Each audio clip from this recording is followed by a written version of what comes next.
Hi there. Hi.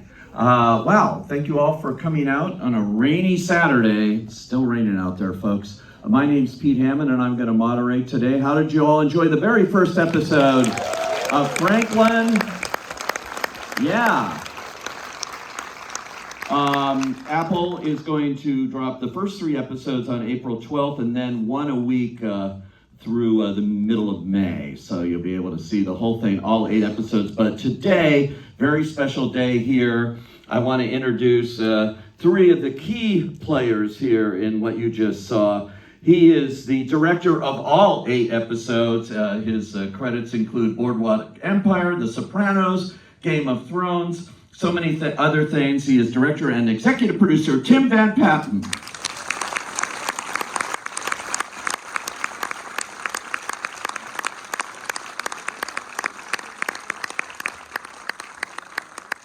And this young actor has already had some very impressive credits, including Ford versus Ferrari, A Quiet Place 1 and 2, and many others. Please welcome, as Temple Franklin, Noah Jupe.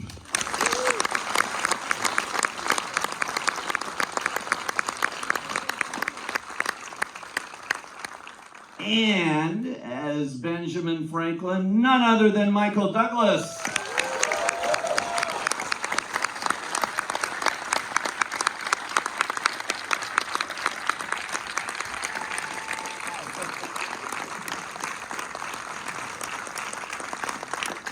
All right, so they came out in the rain to see this, and I think it's well worth it. The first episode, right when it starts, Michael, I just have to ask you, I know your credits here, and I don't think you've ever done a period piece, or what they used to call costume dramas, or anything like this, in your entire career. Is that correct?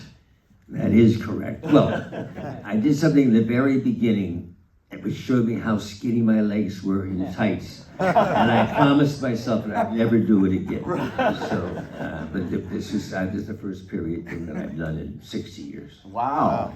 That was so, the appeal of playing Benjamin Franklin, it's interesting. I did look up, you did Ken Burns' documentary. There were like 20 Oscar winners playing different famous historical characters. Oddly enough, that was in 2003. You were Benjamin Franklin then? I was, but Ken called up, and that was the one with was it Mandy? I mean, he played, I think, the voiceover. Yeah, it's all voiceover. Yeah, but it was a real treat. By the way, thank you all so much for coming out today and have a treat. And I'm very happy to see you 2 again. Yeah. It's really weird, because this is 2022, February, March 2022. Yeah. It's been a while since I've seen him way too much, but I've not seen him for a while. Wow, and so what was the appeal? We all know you came back to television to do the Kaminsky Method, talked to you about that many times over the course of it, and that was a great experience, I think. What was it, though, about playing this and all that goes into a limited series like this? Here you go with the answer, Tim. So Richard Plepler, who was one of our producers, and I knew him when he ran HBO, and we did a show behind the candelabra where I played Liberace. For which you won an Emmy, playing Liberace. Right, well, thank you. And Richard came to me and he said, Ben Franklin. And I went, wow, Ben Franklin, wow, that's something else. And then he said, Tim Van Patten. I said, wow, okay.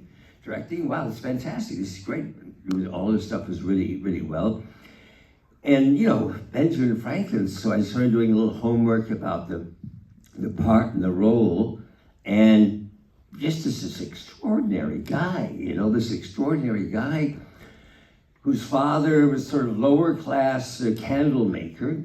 And Franklin actually had only 2 years of schooling, of actually proper schooling, almost less than you had.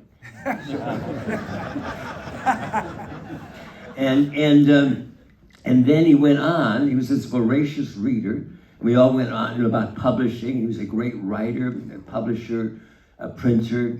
And then from there he went on and created the University of Pennsylvania, which actually in the 70s, I didn't realize this new fact, in the 70s they tried to name it the Ben Franklin University, but that didn't go over. Yeah. But then also created libraries, the post office, and then as an inventor, we all know the electricity, bifocals, extraordinary career. And then at 70 years old, 70 in 1776, which I can't imagine what that would be in today's age group, but certainly older than Joe Biden. We know that. He'd be a lot older than Joe Biden. You know, they said to him, they're just working on the Declaration of Independence for their freedom, and they sign it. And it was so courageous and so brave because they didn't have anything. They hardly had an army, they had no money, this or that. They started this democracy because they were so consumed with that. And then they said, Ben, you got to go to France, a monarchy, King Louis XVI, and ask them for a lot of money and ships and this and all of that. And diplomacy was not something he'd actually ever done before. And so he went over with no plan. I mean, it's a tremendous gamble and a real risk. And the reality is that the United States would never have existed without France. Anyway, so that was the build-up to the part. Then we read only read first hour from Kirk Ellis, which seemed... Kirk Ellis, who won 2 Emmys for John Adams, had written the whole John Adams miniseries. Right. I looked at that, and then Tim and I had a meeting together, and I heard wonderful things, not only about his talent, but I'm at the age now in terms of working where I have an absolute rule that is, I don't work with dickheads. No dickheads. All right? Big applause for that. Life is too short, man. Life is too short. There's a lot of talented people out there, and if any of them are dickheads, I don't want them. Tim is not. Tim's the best. So off we get. Then Noah had expressed interest at that time, and I knew his work. I was excited. So I felt between Richard and Tim and Noah, we were going to be in good shape, and we needed to be. For the amount that we were going after. It was almost an 8-month shoot. 165 days or something? I don't know, something like that. Wow. I would still think it would be imposing to play a guy who's on money that you can look at. Yeah. Well, that was in a whole other story. I was very, very grateful because, you look at a $100 bill and I said, oh, yeah, I see a resemblance.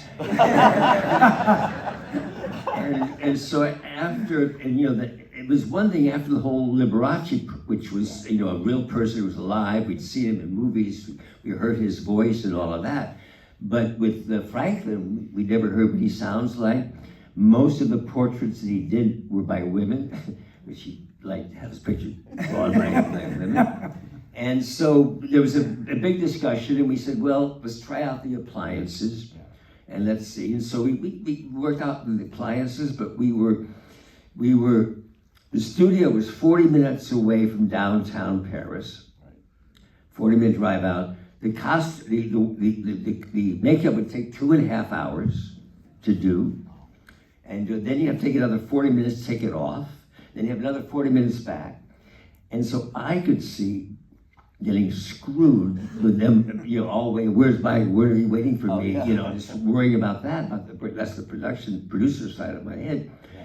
And also, we talked about it a lot. And it's one thing to do a movie when you're all in the makeup like Liberace or something. Yeah. But when you're doing 8 hours, you need your own persona to kind of shine through a little bit to keep people, comfortable. Yeah. So it's not just a mask. So that was it.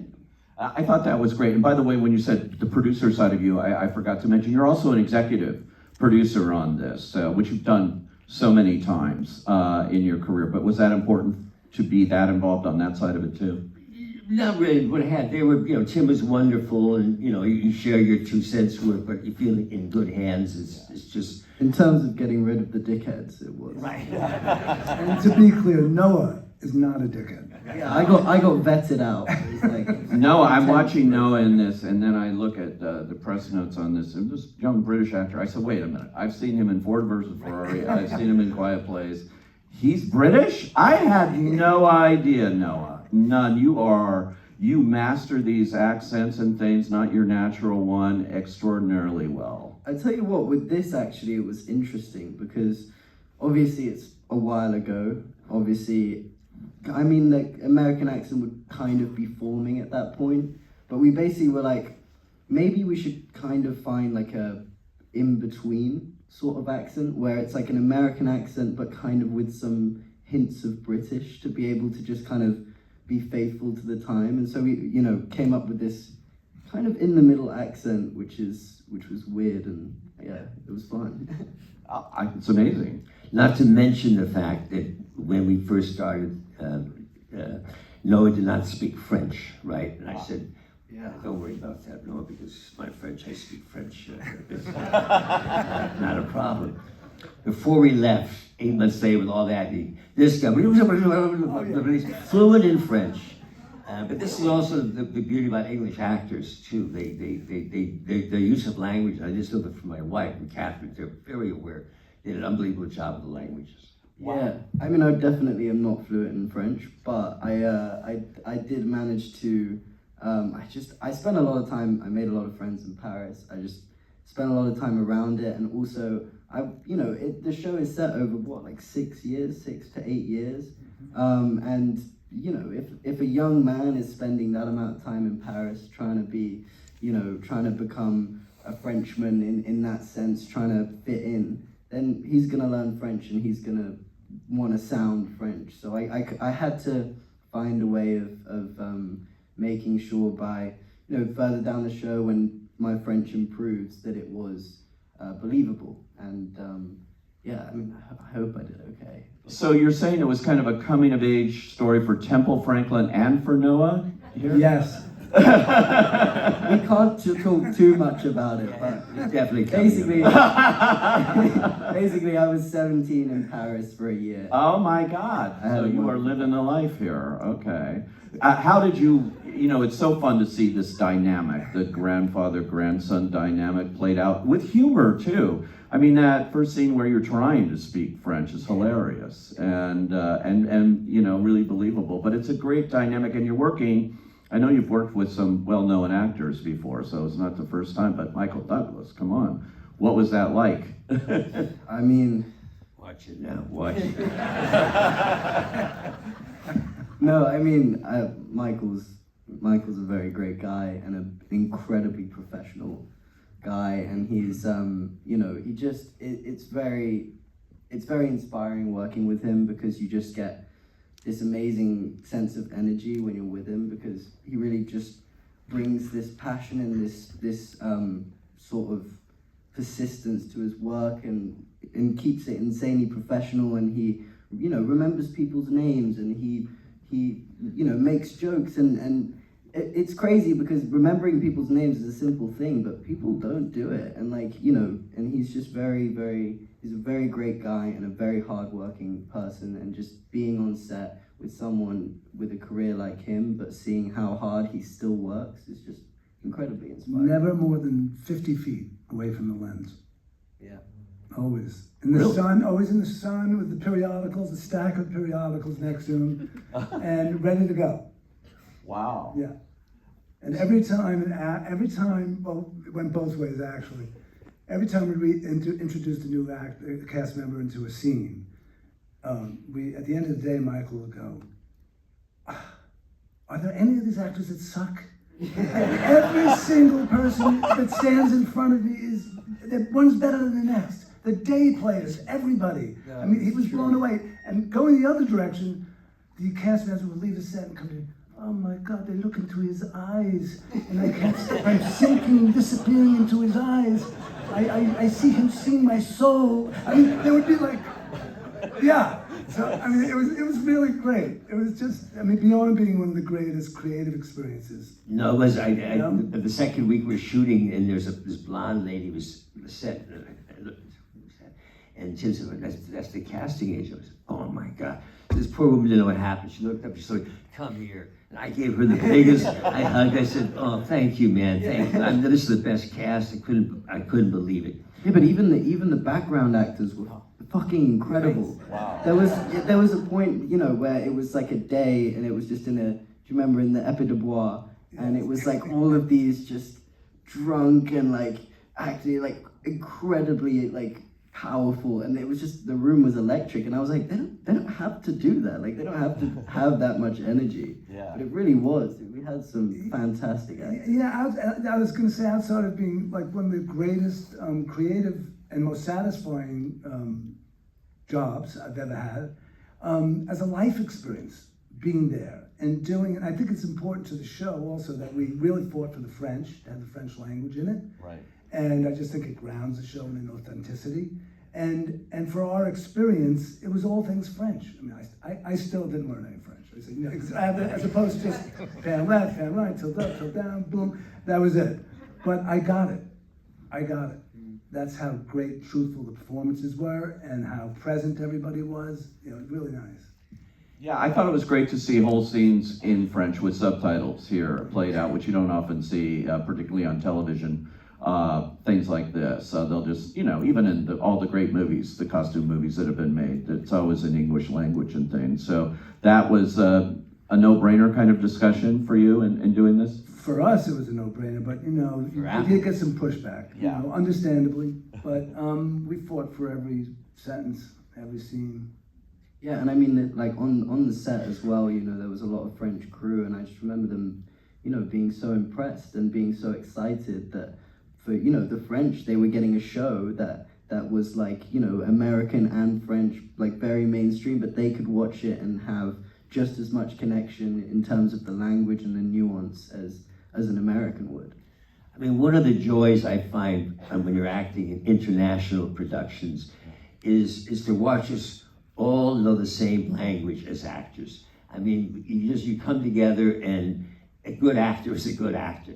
And even though you can't necessarily understand each other, I mean, I did pictures like, Black Rain in Japan and different places where the joy of acting is just this international language that just brings you closer together. Yeah, and you could, of course we had a bilingual script supervisor, the script was side by side, but you could see the honesty in the performances. Like you would know. I didn't have to look. I just go, is that correct? I said yes. Well, it was definitely truthful and honest, and that was, for me, that was a beautiful thing to see. And how we entered the British cast, American cast interacted with that it felt seamless at all times. And also, I want to commend Tim for unbelievable captain of our ship in terms of handling. You can imagine, look at those sets and locations and all of that. And Tim brought in our director of photography, David Franco, who fortunately spoke French. And he's Canadian, French-Canadian in the state, but also did an unbelievable job because he was quick, he was fast with the amount of stuff and the size we did, and for it to look as beautiful as it did. So thank you, Tim, and thank you, David. Thank David. Yeah, I got to ask you, Tim. You directed all 8. Yeah, you can applaud that. And all the costume department, the production design, the makeup, what you were talking about, and everything is just exquisite here. But you directed all 8 episodes. Many times on these limited series, a director will do 2, maybe, or the last one, and then bring in other directors. Was that ever a consideration, or were you always determined to captain the ship completely all the way through? I was not determined, but when I realized the scope and the scale, and that I was doing it soup to nuts, I just thought, you know what? I'm going to lock the door on this project. I'm going to go all the way in. I don't know if I recommend it, but if you love something, you'll fight. And it was such a beautiful experience, but it was daunting physically. It was. Maybe you should tell a little bit about the block shooting in terms of the scenes, 8 episodes over. Yeah, well, we sort of had to shoot sequentially. No, we shot sequentially, and it was really hard on the guys and all the cast because they really were in charge of. It's very hard to track your character over 8 hours, and almost impossible without help. And I was overwhelmed in many ways, and I couldn't always be there for those questions. So it was really on them and whoever they were working with. So we block shot locations out, is what we did. And we only had 2 standing sets on the whole show. Yeah, I mean, we went to countless chateaus. Yeah. And Versailles on Monday. And Versailles on Monday. Oh yeah, that old place. By the 5th Monday, like, oh, this place again? That hallway's way too long. But no, really, to arrive at Versailles at 5:30 in the morning, empty, have it to ourselves, and to wander around. It was insane. It was one of the most enjoyable things. We had to see when we go meet the King Louis XVI, which is in the first episode. The second? No. Anyway, we're shooting at Versailles, and when we're going up the stairs, and we're going into to do the scene with the King Louis XVI, and then this is Louis XVI's bedroom. Wow. This is the actual bedroom. Louis XVI. It was haunting. It was wonderful.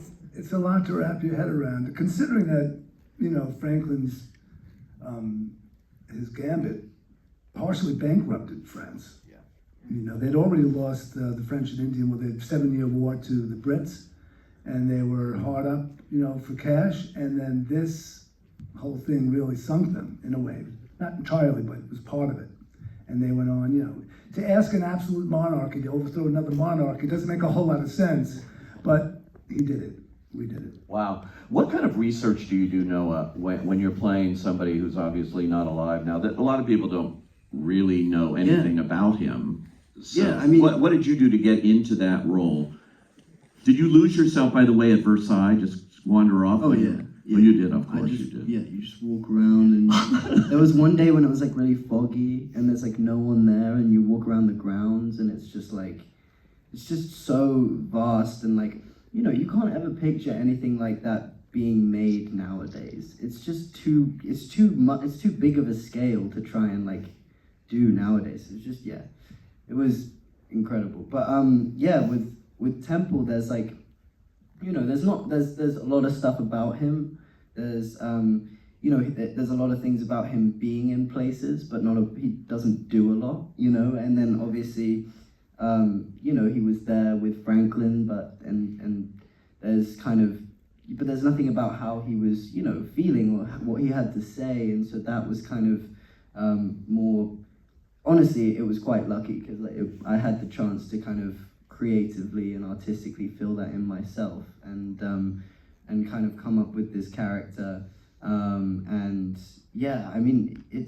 It's really interesting. He was part of all of this incredible stuff, and he died with the name Franklin. He was the last male Franklin alive. He just had daughters, and I think he died, and he was like not really well off when he died. And we visited his grave. He's like buried next to his wife, and it's like, it's really interesting that he was the grandson of Benjamin Franklin, and he's not a lot of people really know about him. So it was good to give him a good send off and like put his name out in the world, and like He was a valuable asset for the story in general, because it gave you somewhere else to go emotionally. Yeah.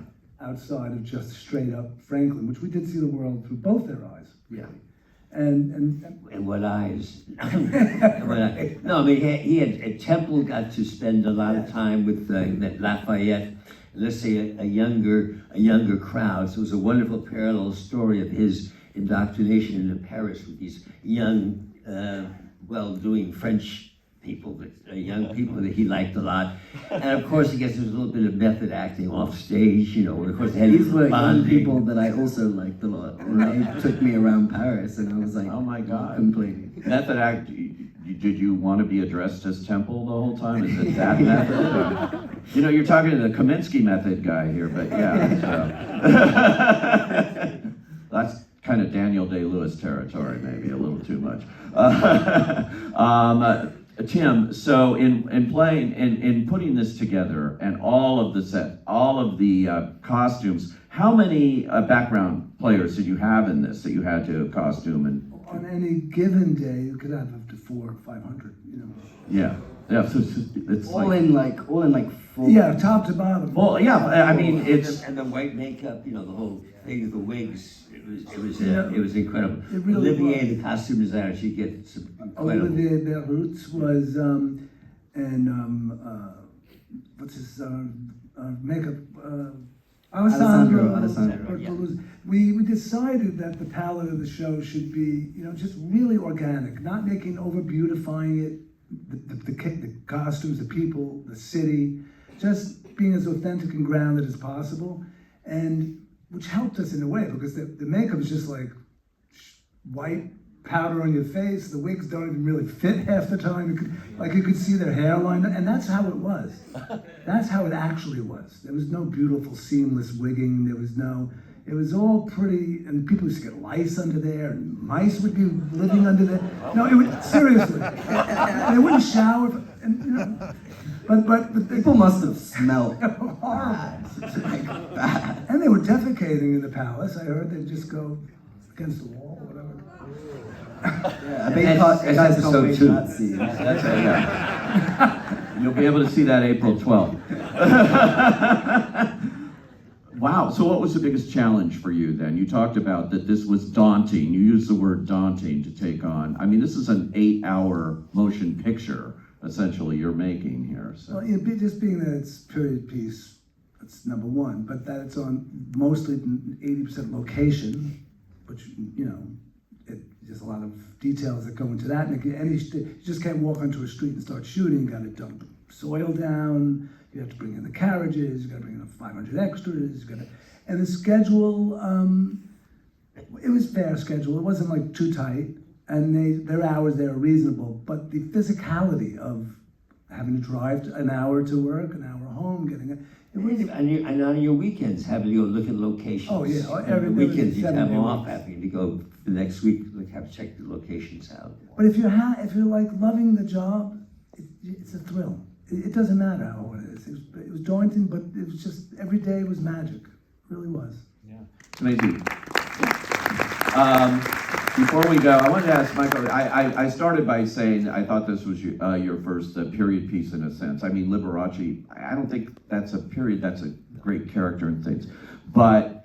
Are we going to buy you as this? Or are we not going to buy you? When you have an actor who we've seen for over 50 years in so many different roles, and this is wildly different in your career, I have to tell you honestly, from the first moment I bought this, however you decided to present it, it felt contemporary yet period, and it just worked, you know?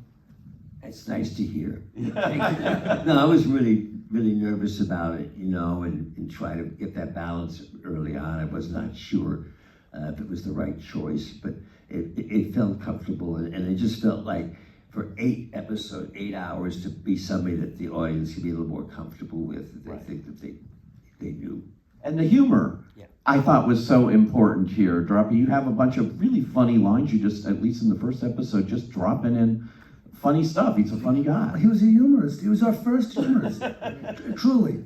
And you know, I have to say that Michael, getting to know Michael, you know, he embodies Franklin's spirit in many ways, in that he's incredibly intelligent and charming and curious and is full of wisdom and wit, and that is Michael.